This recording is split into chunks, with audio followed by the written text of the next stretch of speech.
Since the beginning of our country, Virginians have led the way when it comes to freedom and equality.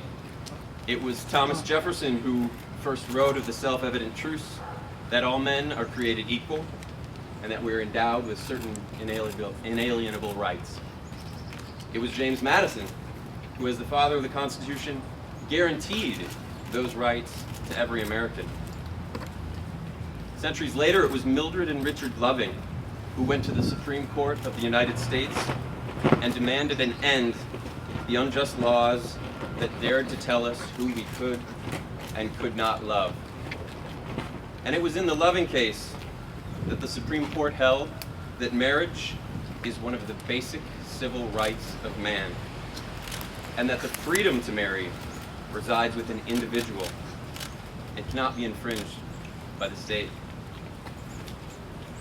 Today, we once again stand on the tall shoulders of those who came before us, and we celebrate the first victory for marriage equality in the American South.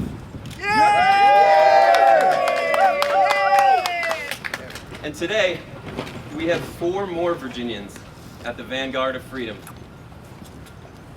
Tim Bostic, Tony London, Carol Shaw, and Mary Townley stood for thousands of couples across Virginia. And just as Richard and Mildred Loving did, demanded an end to state-sponsored discrimination. And today, they had their freedom to marry affirmed.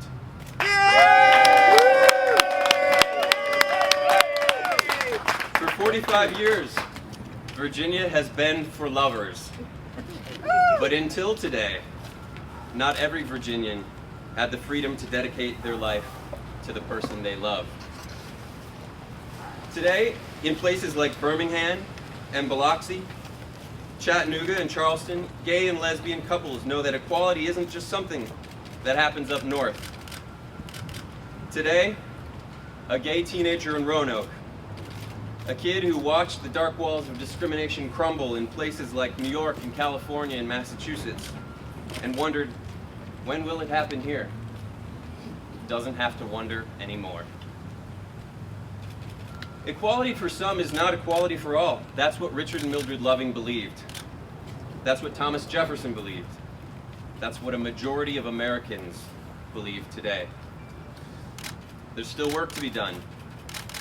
There are still fights to be fought. A stay remains in place, and we expect we'll have to wait to hear from the Fourth Circuit before any couples here can get married. But today, we are more American than we were yesterday, and today, we're a little more equal than we were the day before. We did this in an effort to protect our family, right? That's how all of it, in this understanding, especially as we get older, the need for this protection. And what's happened is as we realized how many more people this impacts, how many more people it affects, how many more people care about the freedoms and equalities that our founding fathers set out all those hundreds of years ago. And it's like, if you believe and you do the right thing, sometimes fairness and equality do win. And the rights of man, or people, do actually triumph. And it's affirming.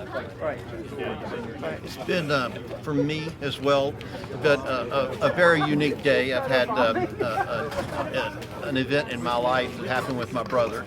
And so I got that in the morning, and then we get this news in the evening, and it was a straight up roller coaster ride, but I will tell you, it was a roller coaster ride I would not trade for anything in the whole wide world. It does also, the passing of my brother sort of reinforces everything that we're talking about, in that he was only 2 years older than I was. And had that have been me, we spent thousands of dollars to make sure that we were protected in this state and that our assets could move back and forth freely between the two of us. But it's not the same as what we get if we're married. That's right. And I'll tell you something, his losing his brother and seeing his sister-in-law and how devastated she is, all I could think was, what if that was Tony and I, and we hadn't been able to get married yet, and all the protections that we're trying to fight for so hard, we weren't able to get.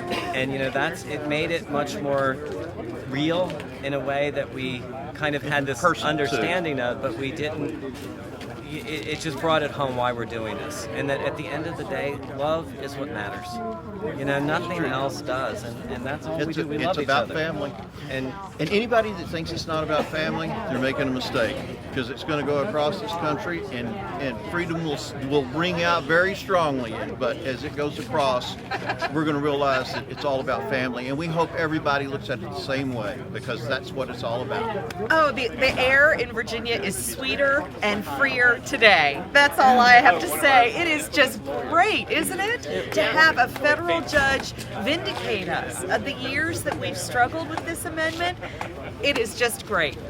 I mean, we think about when we first met and the fear that we had, to live in that fear of, I remember coming home from work one day and I said to Carol, I think they know. I think people know. And she was like, nobody knows. And that's what we lived like, though, always with the curtains closed and hiding. And now here we are in the news and the media and judges saying it's good. That's just like, wow. And and we're living to see this. It's amazing. It's amazing. I mean, it's great that they're finally being recognized. I mean, they've always been my parents. I love them, they're my parents, and it's finally great to know that they're being recognized legally and all that. And, just knowing that they're kind of role models now to kids my age and other people, knowing that now in Virginia they can finally be accepted. It's just great. But her friends, she has really cool friends. Yes. And we have so much support from our friends and families that live around us. So it's never been a problem, which Yes. we're glad. Yeah. Today means love for all. Equality in Virginia for all lovers. We are one step closer to taking that thing out of the Constitution. Virginia is for all lovers.